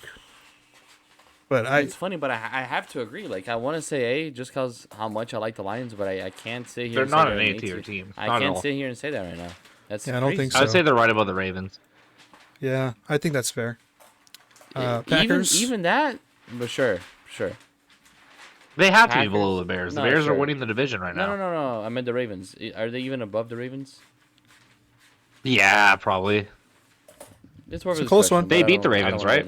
They smacked the fuck out of the Ravens. they did. So the Packers? yeah, like week 3. Yeah, the Packers up next. They play each other on Thanksgiving. Another fun matchup. They always play on Thanksgiving, by the way. Below the Lions, I think. I don't know where below the Lions. I think Yeah, I'd take the right there, Ravens right over them. Probably. Yeah, I think that's. I good. would also. I'd rather play the Packers than the Ravens right now. I agree. It makes sense because the Packers tied the Cowboys. Yeah. Next up, the Jaguars. 2 straight That's wins. the CT. They have not Maybe done C? that in a long time. So that's pretty cool. It feels like I had them at top of C. I said that they were the definition of cream and crap because one week they will play like they're the best team in football, or at least top 5, and the next week they will completely shit the bed. So I thought they were. Yeah, the they don't get perfect- to move up for beating the Cardinals. I'm not gonna lie. They stay at C tier. below the Texans, I think. And they took them to overtime. Like, I feel like you have to be able to beat the Cardinals in regular time. Yeah, no. And I think below the Texans, by the way, for sure. I would agree. Okay. Yeah, that's fine right there. Kansas. I mean, good win against the Colts. Absolutely mandatory for their season. I wouldn't see, bro. Can't be below. That's the where I had Cowboys. them last week. I'm trying to remember what exactly I was super concerned with the rushing attack. Like, how do you not go out and acquire a running back, someone who is very obviously available, like Brees Hall? I feel. How do you not go and acquire that and just ignore the position? I've really not liked their play calling on offense. I feel like they're trying to do a different thing than what they're geared for. And you mentioned at times this season so far that Mahomes is way too. Emphasizing the deep ball Playing too with much. an ego. That is what he's doing. Yeah, so he's emphasizing the deep ball too much, and his deep ball accuracy has been bad over the last few years. But Horrid. at the same time, I look at his receiver room. It's Rashee Rice, Xavier Worthy, Hollywood Brown, and Tyquan Thornton. Like, how do you not expect the play calling to not be deep ball oriented? And so I just feel like this offense is not equipped in the way that it should be to be a balanced and complementary system, a complementary scheme. Yeah, you can't do the dink and dunk offense that's been working for them in the last 2 years. With a Wash, Travis Kelce, Kareem Hunt, and those receivers. Right. That was my point. And 100%. obviously coming off the loss against the Broncos, where I think we all picked them to beat the Broncos, not by much, but they should have been the better team, blah, blah, blah. But then the Broncos win. They couldn't get anything going on offense. I was really discouraged by that. And the fact that they're 3 games behind in this division, I think is really tough. And it was also fresh off of, my playoff prediction update. And I didn't have them making the playoffs. So maybe that was part of it too. But yeah, so I'll definitely hear B tier. Yeah, they definitely need to be Above in the B tier. Cowboys. As much as I hate them, I would say, yeah, they're above the Cowboys. Fun enough. They're playing each other on Thursday too. We have a lot of head-to-head matchups really close to each other on the tier list. Dude, if the Cowboys could pull that off and, let's say CeeDee Lamb balls out, oh my god. I'm working all day tomorrow, which fucking blows, but That sucks. yeah. But I'll be watching football all day, so that's good at least. I could see it. The Cowboys are playing well. All Right time, man. Chargers. CeeDee Lamb is going to pop off in that game, by the way. He hates the Chiefs. Yeah. Chargers, they lost big against the Jaguars 2 weeks ago. Do they have a bye this week? Yeah, I'm not going Yeah, to they lie. did. They're just top of C tier. Yeah, C tier. Yeah, Below the it Texans. feels like they're yeah, I might agree actually. I feel like the pressure the Texans provide against this banged up O-line is going to be would be brutal. And I think they play each other later this year, so we can actually put this to the Chargers? test. Did you guys see the fucking meme of the Chargers starting O-line and it's Pat McAfee ripping them? It's AI generated, but it's Pat McAfee's voice, and it is so funny. He's like, their starting left tackle is 38 out of 38. That is not good. Trey Pipkins is 36 of 37. That is not good. Yeah, it's been And he's rough. talking about, and then it goes to the center. I can't remember who the center's name is. But he's like, we got 31 out of 34. Still not good, but we got a little better.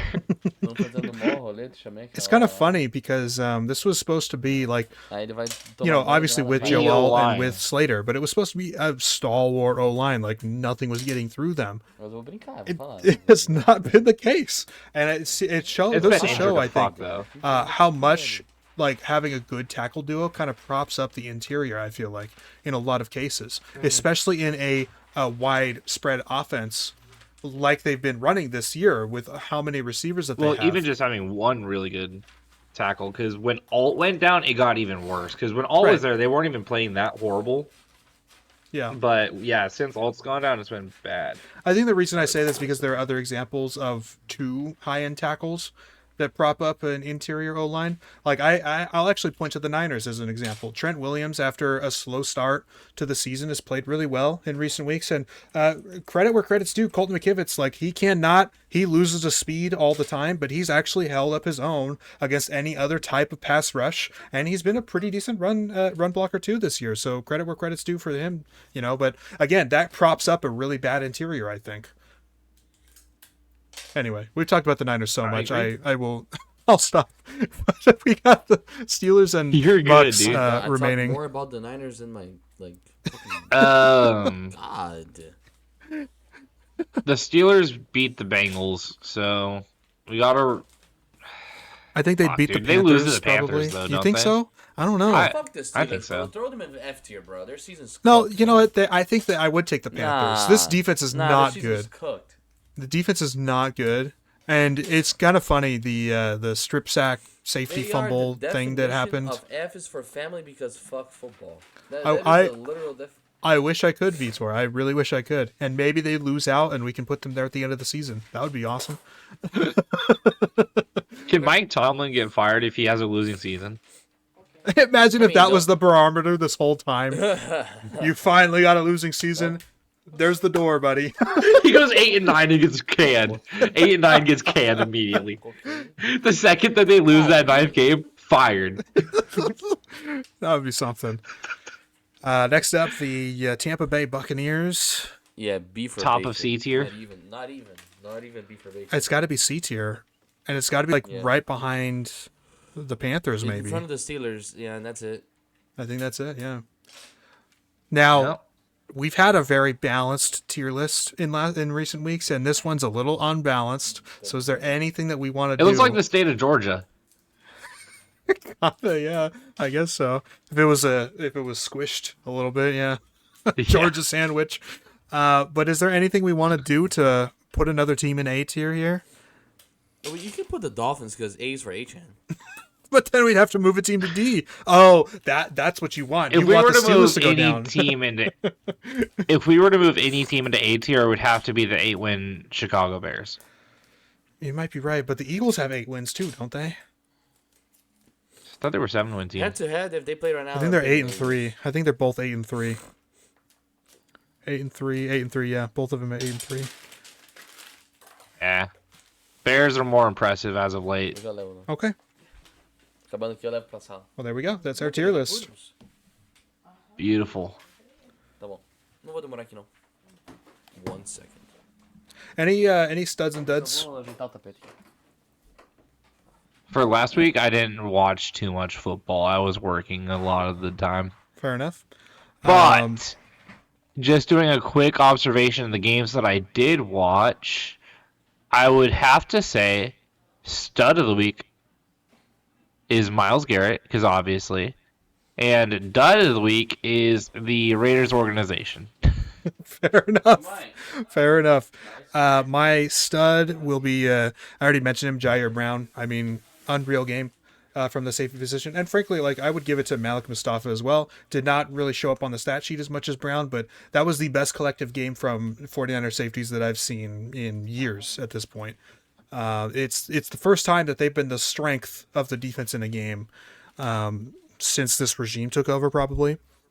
And then my dud's got to be JJ McCarthy. I mean, I don't think there's a single dud player more worthy of that. JJ McCarthy didn't even play this week. Who are you talking about, dude? That was 9 out there. Holy fuck, man! You're right. When I said JJ McCarthy was going to be MVP, I wasn't talking about 9. That's right, I was only yeah. talking about McCarthy. McCarthy's been injured all year. Nine kidnapped JJ McCarthy. He's stuck in the fucking. Yeah. He's stuck in the giant horn that they blow at the beginning of games. The spirit of the Vikings is with him, but all right. Here we go. Week 13. Here we go. Thanksgiving holiday week. Here we go. Happy holidays to all those who celebrate. Yeah, I hope you have a fun time. Hope you're with family. Hope you're with people who care If you about don't you. celebrate, give thanks. at Yeah, least. give thanks. Yeah. Yeah. Uh, Give thanks to my beautiful co-hosts for being here. Yeah, How give about There's a thanks to line Vitor. from Lil Wayne Yeah. where he said, I worked my ass off for everything I do, or for everything I've got, but I still thank God, or he still thanks God for everything that he has, like he is blessed for it, basically. Let me fucking pull up the bars. I'm so mad that I misquoted that. I'm so mad that I misquoted Ladies that and right gentlemen, now. let's move on to the Coast Knows Ball segment because that's all we know here. Apparently, is ball. Because Yeah. anything else, same. Yeah, no, the Our lyrics name- are bad. Our name is not Coast Knows Bars, all right? It's Coast Knows Ball. Clearly not. You have it pulled up? Maybe it's Coast looks up bars. Yeah. Coast researches bars.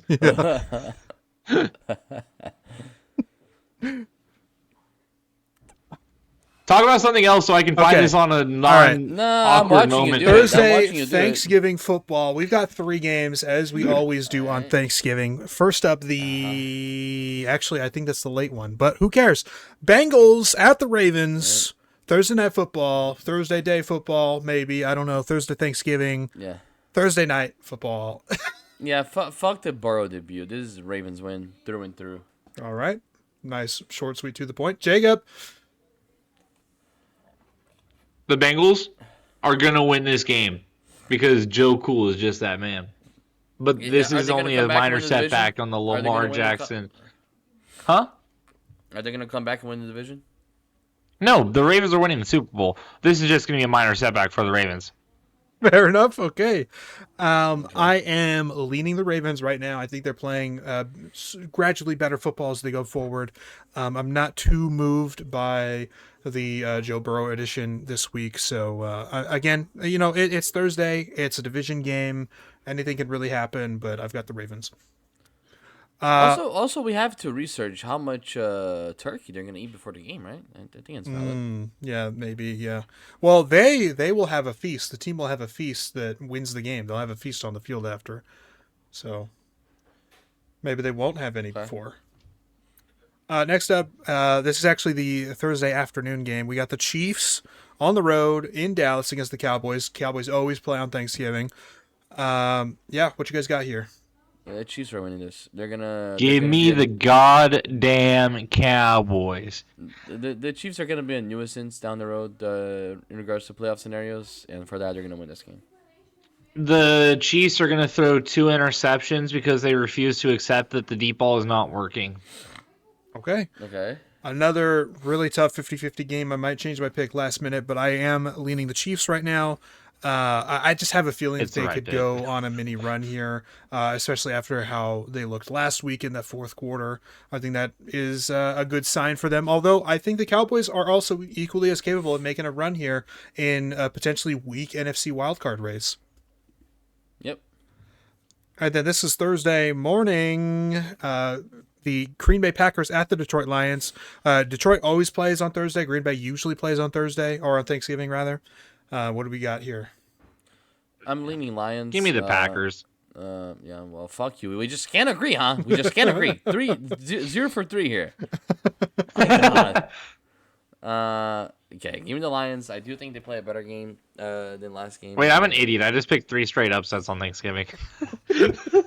They could happen. But yeah, I'm going with the Lions, the favorites here. I do think. And my logic for this is, the Packers always beat the Lions on Thanksgiving. It's just tradition.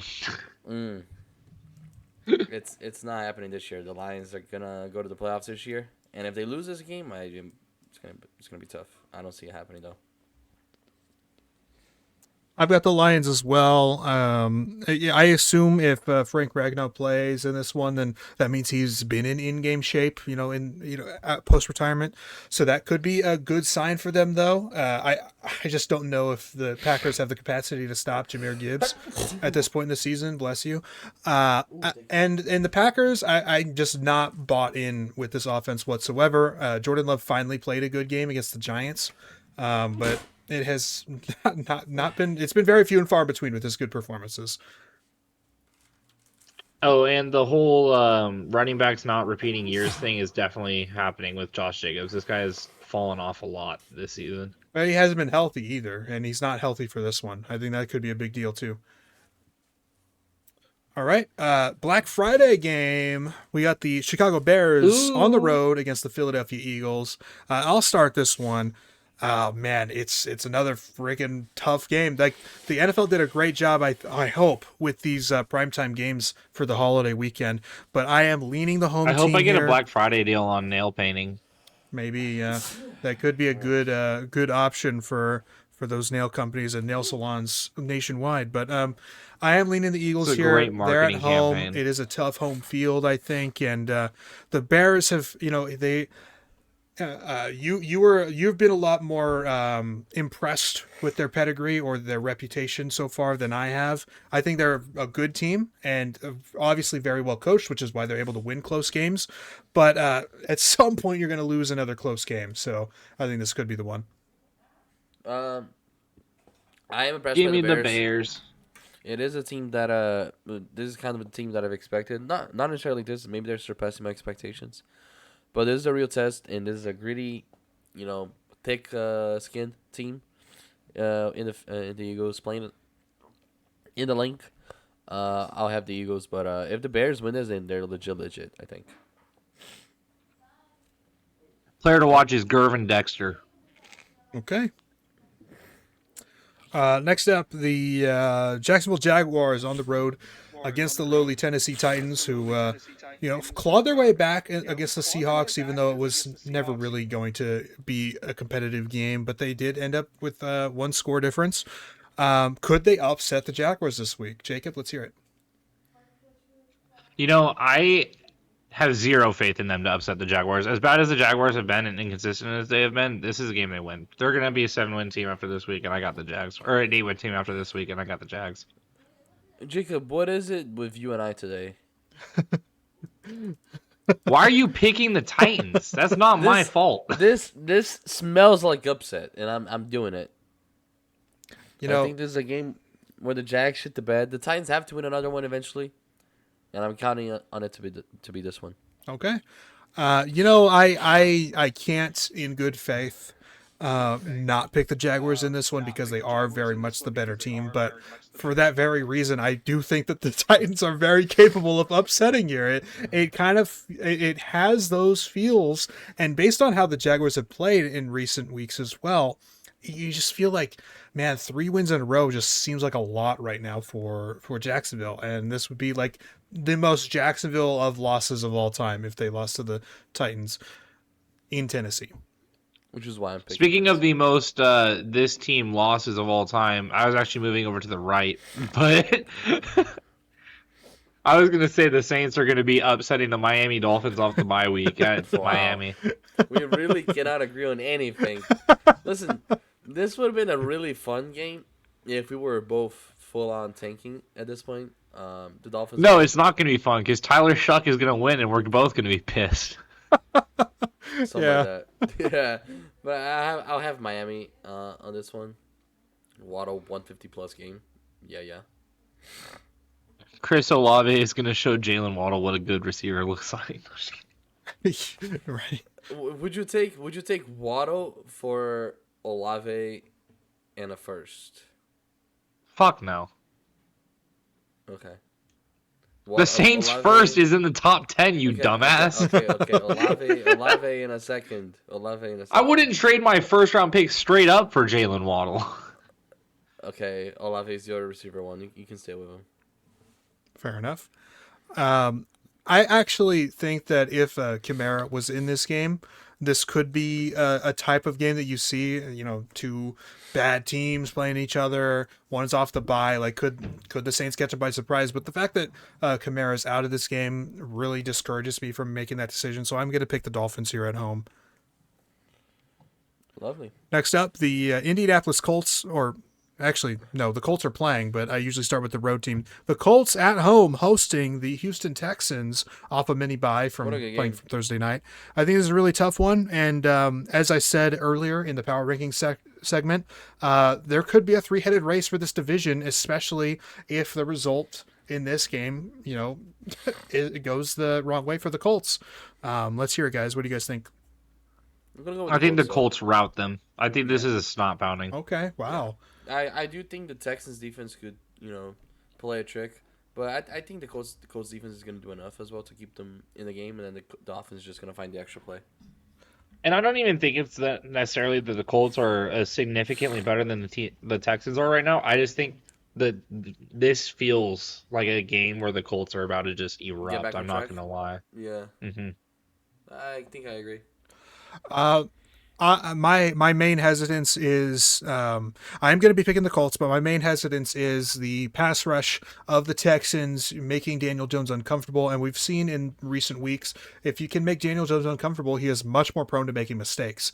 But on the other hand, the Colts, of course, have new additions on defense, namely Sauce Gardner, And that is a pretty nasty man covers duo between him and Charvarius Ward. And I think this could be an interception fest, similar to what we saw on Monday Night Football. Both quarterbacks I think can throw a couple INTs here and put their teams in poor positions. But the Colts offense has a little bit more firepower, I think, especially in the rushing attack with Jonathan Taylor, and they make an extra play. Yep. Next up, the Atlanta Falcons on the road against the New York Jets. Vitor. Hoo-wee, this might be the worst game of the year. This is definitely the worst game of the year. This feels like a game where the Jets win, they fuck up their draft stock, and the Atlanta Falcons fans just want to like jump off a bridge or something. Like I don't know who I'm cheering for. I don't definitely the Falcons for the Saints draft stock. I don't know. Definitely the Falcons for me. But as for like this game, it feels like a Jets win, and Falcons fans are near It the feels like a brink Jets of win to me. they're like Falcons fans are throwing themselves off a bridge this season. Like they're so mad, it's unbelievable. Falcons fans, it's okay. It's gonna be okay, hopefully. But the Jets are gonna win this game. The Jets are gonna win this game twice. He did. He really did. This smells like a Jets win, and I hate to say it though. It's only because Tyrod is playing. If Fields is playing, I would not pick the Jets. I can't believe we're actually all going to be picking the Jets here. I thought I was going to be the one with the upset. I've just got a feeling with it. They've been playing tough football despite all the departures on defense. It's still like they're playing gritty games. That game against Baltimore was really tough until the fourth quarter last week. And I think this is a game where the Falcons, who have not been particularly good at all, not efficient rushing the ball despite Bijan Robinson, not efficient throwing the ball with Kirk Cousins at quarterback. And maybe if Drake London returns, that can lean me the other way because I do think he's a needle mover as far as the offense is concerned, and maybe that's too much for the Jets secondary to cover. But for the time being, I do have the Jets. Lovely. So it's the right pick to make, man. But the Bucs are winning this game, right? Arizona at Tampa. I do think the Bucs take this and make the life of the Carolina Panthers a little bit more difficult to take that division. I don't think it's gonna be that easy for the Panthers to win that. So I do think the Bucs win a very, very winnable game at home here against the Cardinals. I think the Cardinals go on the road and win. Man, this fucking guy, yo. Wow. Is it the headband? What is it, bro? This is wild. It's gonna be so funny when I go like when you wear a hat. I'm gonna go like 1-13 on my upset pick. Wow, yeah. Look, the Cardinals have played pretty frisky football the last couple of weeks, though. I think Jacoby Brissett has gone down to earth after the first 2 weeks that he was the starter of this team. They're going to be playing from behind. I really think so. I don't think the defense is up to snuff. Walter Nolan has made his presence known since he's come back, which is awesome. I wish he was in a different red uniform. We've been known. Too bad Darius Robinson is a bust. Yeah. But at the end of the day, look, I think the Buccaneers can get back on their feet here. They can overwhelm the secondary of the Cardinals that has not been playing particularly well right now. And if Bucky Irving plays or practices all week, Todd Bowles said that he was going to be playing if there's no setbacks. So that could be another, again, I've been talking about it for weeks now. If Bucky Irving's back, I think this makes the Buccaneers that much better so they can really make that playoff push. Give me the Bucs. Yeah, they need Bucky. There's two more 10 o'clock games. We got the San Francisco 49ers on the road in Cleveland. I guess I'll kick this one off. I am picking the Niners. Fuck this game, bro. It's the Niners, bro. I am picking the Niners out of obligation. It's the Niners. I am very scared, though. I am very scared. The weather is a big factor in this one. It's going to be inclement, forecasted to be at least. That's a big deal. Shitter's coming. Yeah. The last time we played the Browns, we lost to them in Cleveland. Cleveland's just a tough place to play. It's windy, it's cold, it's frigid. And look, the Jim Schwartz defense has always given Kyle Shanahan problems dating back to his Atlanta days. So there's a lot of reasons to pick Cleveland, and I think they're going to be a popular upset pick for that reason. But again, as the Niner fan, I'm picking out of obligation, and they are the better team. I hear all of your points, but I'm just picking a better team here. I am so confident that the Niners are going to be winning this game that I will personally myself make a TikTok edit of Shadur Sanders to the wolf from Puss in Boots: The Last Wish, and that sound, and him being the Grim Reaper with his 2-0 record. I will do that for Shedeur Sanders because it's not fucking happening. He's All right, not well, winning against the it's Niners. live. It's on record. Yep, it is on Yeah, there record. you go. Fantastic. And then now we're on to the afternoon. No, we're not. We have one more morning game. Sorry. The LA Rams on the road against the Carolina Panthers. The Rams are rolling. The Panthers are sputtering along. Going backwards, maybe. I want to pick the upset here. It is in Carolina, and it is. It's the Kyron Williams show. Let's be real. And it's a team that's fighting for the division. It's a team that I like, that I still have hopes for. But against the Rams, it's hard to go against. Right now, Stafford is just playing perfect football, it feels like. But if there's a good opportunity for the Panthers to, shock the NFL and really take a hold of this division, I think it's this game. So it's a good opportunity for them, but I do think the Rams are going to take it. Matthew Stafford, shameless stat patter, by the way. This whole fucking season, 1 yard touchdown passes. Opening the segment, yeah? Fuck you, Stafford. I love you, Stafford. You're actually a legend, but like, dude, you're the Jalen Hurts of passing stats. That is what you are right now. Matthew Stafford is the Jalen Hurts of quarterbacks. Oh wow, that's fucking hilarious. And he is a legend, shout out our old segment that is aptly named the Matthew Stafford moment. Close Hall of Fame. Yeah. But in my opinion, I hate Stafford. I hate the Rams. Nothing would make me happier than to watch them be awful for the next 20 years of my life, but I'm picking the Rams. Congratulations, Matthew Stafford, on achieving a winning record as a quarterback, by the way. The NFL is missing this hatred that you have for the Rams. Yes. This hatred that I have for the Bills. The NFL misses it. You see this, LA? See, You see this? I can't hate my division rivals because they're too incompetent for me to dislike. And your favorite player of all time is on one of the teams.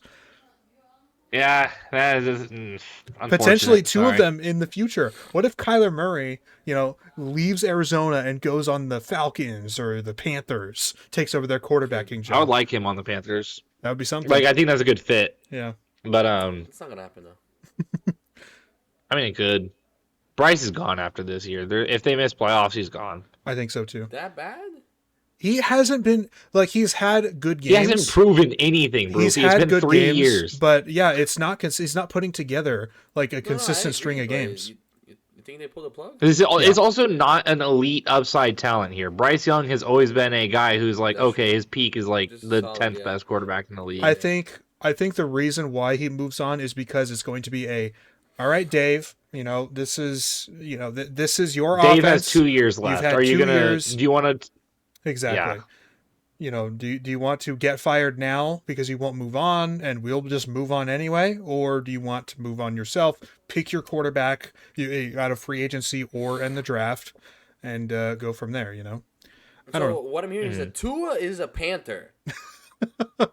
No. Actually, Baker Mayfield Dave would goes be back to pissed the if they- Panthers to join Dave Canales again Oh, with his new Mike Evans you hear- instead of Ron McMillan. did you see the interview of the reporter asking Baker Mayfield about the good times in Carolina? He's like, "I'm sorry, what do you ask?" He's like, "No, there were not. No, there were no such thing. Holy shit. There were no such thing as good times in Carolina." Yeah, but goated question, huh? Really good question. I guess so. It got us that Phenomenal response. question. Yeah. It was so funny.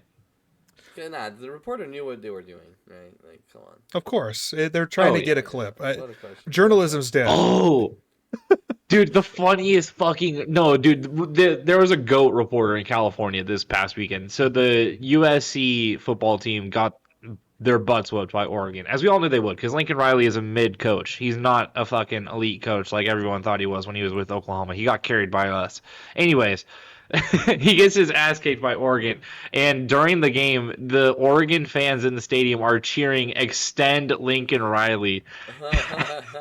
And so in the post game press conference, the reporter's like, so during the fourth quarter, there were a really loud eruption of fans cheering for USC to extend you. How do you feel about the fans in Oregon not or wanting you to stick around for USC?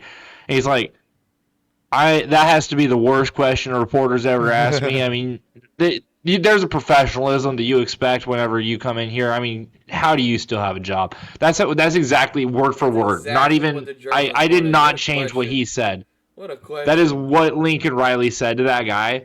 And I'm just like, you literally said you were not going to take the LSU job, and then you quit the next day to go take the USC job in the middle of the season at Oklahoma. And you want to talk about professionalism. The reporter knew exactly what they were doing. Oh, yeah. Oh, yeah. And we all know that Lincoln Riley is an arrogant piece of shit. So I'm not, yeah. Yeah, If you guys, the reporter expected some response for sure. if you guys want some really good, funny reporter bites with head coaches, tune in every week with Kyle Shanahan. It's always hilarious. He's at the point in his career where he just does not give a fuck, like no fucks given with these reporters. One of the questions that was asked after the game was there any doubt, or was there any point where you're like, okay, Mac Jones is coming in? And his one word, no. Next question. Just no. That's it. And then No. during the mid-season presser this earlier today that they had, someone was asking questions about like the mechanics preparation in mechanics and stuff for Brock and whatever. And Kyle was like, look, you just kind of have no idea what you're talking about. That's not what we focus on midweek, like week to week. We focus on game planning for the next week. You have no idea what you're talking about. You're completely clueless, basically. It was pretty funny. And anytime Grant Cohn, he thinks that in the middle of the season they're doing emphasized drills on mechanics in practice. yeah, it was a crazy question. And anytime he answers a question from Grant Cohn, he always has some kind of snarky remark too. It's hilarious. I love Kyle. God damn it, Kyle. All right, let's finish the pick'ems. We got 5 more games here. We got the Minnesota Vikings on the road against the Seattle Seahawks. What do we got? Nuclear bomb and coughing baby. Seahawks by destruction. Yeah. Sam Darnold by fuck you, Kevin. 9 Yeah. shitting the bed, bro. Give me Seattle. I do think that maybe it's a little bit closer than we think because the Vikings 9. know Darnold well, but look at the Vikings This offense. is the Darnold revenge game, bro. This He's is- blowing their backs out. Wait, 9 is out, isn't he? He's questionable. So Oh my. I mean, Yeah, he showed concussion symptoms on the plane. It's the second makeup injury This for is the this guy. second Bro. Oh my time they have god. faked an injury to put this guy off of the. yeah, literally. So like I think this could be deceptively close, mostly because of the Vikings defense, knowing Darnold well. But the Seahawks are kind of a powerhouse, and the Vikings are not. So I'm And there's expecting a them to- revenge game. Like, Yeah, it is a I'm revenge sure game for Darnold sure. I'm sure Darnold wants to. he wants to get that monkey off his back, Oh yeah. Also, how funny. Do would we it be if think the that backup Darnold came in dabs and up Kevin O'Connell post game? No. Yeah, give him an Darnold's opportunity, Darnold's a professional. Coach them. Yeah. Yeah, he should. I think He so. should. I said no out of instinct, but no, he totally should. You kill him with kindness, you know what I He mean? definitely will. No, he totally should. All right. Yeah, and it's not like they're a rival team, so Right. I could totally see it. Next up, the Las Vegas Raiders on the road against the Los Angeles Chargers, who are coming off a bye. The Raiders are so bad. This is The also Raiders an are so atomic bomb bad, and coughing yeah. baby situation. Okay, I don't think so though, because the Chargers love to lose these type of games, but I can't pick the Raiders. I think Can't do I it. think I would They agree didn't with you. against you though. I would agree with you that this is a Chargers game that they're born to lose. But the problem is that they lost a game that they were born to lose against the Jaguars 2 weeks ago, and now they're off the bye. So I don't think it happens twice in a row with the bye in between. Oh yeah. I'm not saying it There's happens. no way but, they'd do that. Man, that's the Chargers. And the thing is too, like the way that you can beat the Chargers is by overwhelming them with pass rush. The Raiders lack anything on defense outside of Max Crosby, and again, he's just one guy. They lack anything other than Crosby and Gentry. Period. Just saw Max Crosby hit a ghost puff on a cigar the earlier today. All right. He picked up Andrew Whitworth's cigar on the post game show, and he fucking just puffed it like a joint. I'm like, you are so dumb. Listen, those moments are going to be even funnier in the red and gold next year. I'm so sure. Next up, America's Game of the Week. We got the Buffalo Bills on the road, extended by against the Pittsburgh Steelers in Pittsburgh. They don't lose 2 in a row. The Sunday games are not Atomic even bomb close to the holiday crying games, baby. huh? Yeah, I feel like the Sunday afternoon games kind of took a. Very rough, yeah. Well, yeah, I'm taking the Bills in this one, but hopefully the Steelers do something good for once. The Pittsburgh This is Steelers. a 33-13 matchup. It could be. I could see totally that the Bills, return to form. Josh Allen has his best game of the season because it's the Pittsburgh Steelers defense who have been not good this year. And I constantly see them, they make one splash play like that sack to Caleb Williams in the end zone last week. Well, I guess ended up being a touchdown, didn't it? For the Steelers. But I think so. Regardless, TJ Watt makes one play all season and he's still a top 5 edge rusher. I'm not fucking hearing it. No shot. This defense is bad. The Bills are going to win this one. And you know what? They cooked early on. They are not cooking with this one. The Broncos off a bye. I guess the Commanders off a bye. Sunday Night Football. Dude, just watch the first half of this week. Do not watch the last 6 games. No. He's going with the Broncos here. And then tune in again on Monday Night Football for the best fucking QB matchup in the history of the league. Drake May versus Jackson Dart. That was nice. Underrated bit. Suffice to say, we all have the Broncos here. It shouldn't be close, but the Broncos will somehow find a way to make it close, but they'll still win because they're the better team.